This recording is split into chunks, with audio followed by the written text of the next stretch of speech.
Hi, this is Karina LaPrey. It used to be, hi, my name is Karina with Discovery Writer, but Discovery Writer is gone. It's gone. It's just me. It's KarinaLaPrey.com now, and it's just so that when I am published, I can brand myself better. I will maybe try to come up with a really cool, awesome greeting for my video blogs, but if I don't, it will just be, hi, I'm Karina LaPrey. And that's okay too. Yeah. All right, so I'm going to get right into it. I want to talk about classics. I love classics. There are some classics that resonate, but then I also hate some classics. I think all people are going to have a love-hate relationship with classics. Some resonate with you and some don't. So I wanted to talk about the things that I do that help me to either get through a classic that I'm struggling with, or, how I choose not to read certain classics. And this is where I'm probably going to get tarred and feathered from English lit majors, and yeah, anyway. So, okay, the first thing is audiobooks.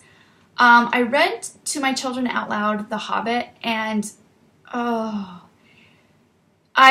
would like to say that basically Tolkien's sentence structures felt like Yoda talk to me. The syntax was so off. The emphasis in the sentences threw me off, and it was a struggle for me to read it out loud to my children.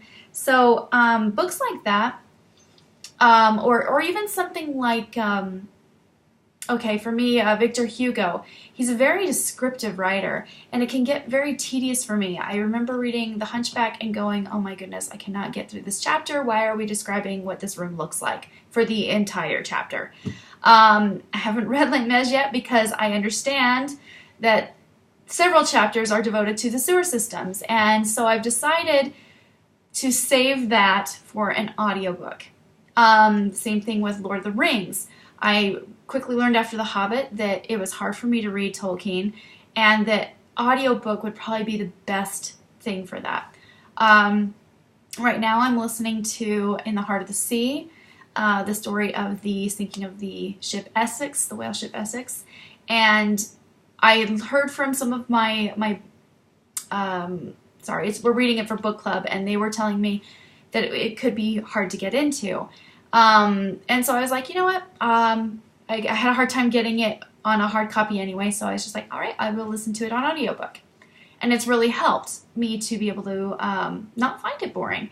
And not that I would find it boring anyway, but it is easier for some books to get through audiobook.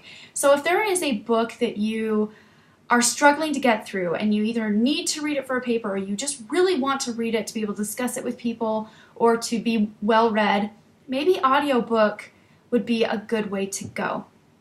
Okay, then we're going to go into my point 2, and which is it's okay to not read certain books.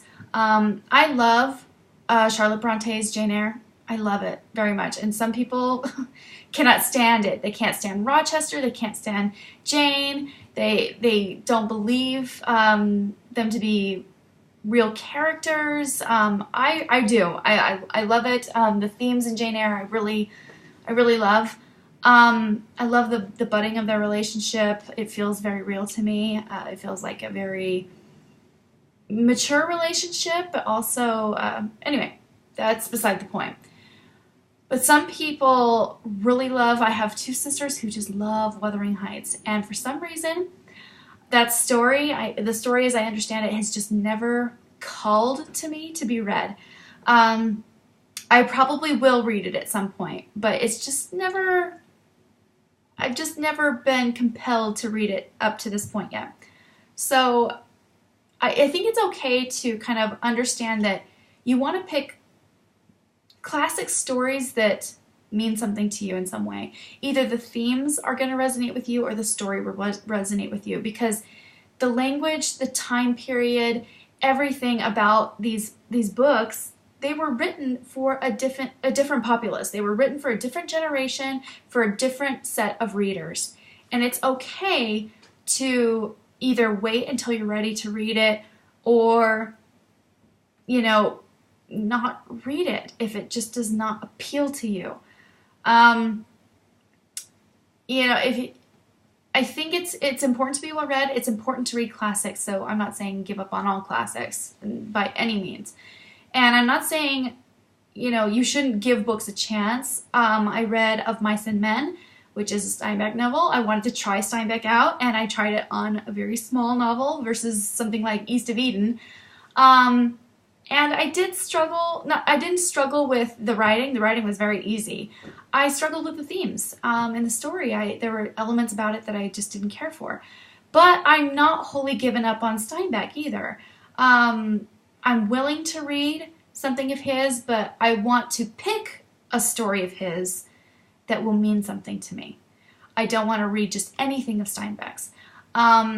So that is my take. That is my take, and it's totally just my opinion, and take it or leave it, but I really wanted to share that because this is what has helped me in how to handle classics.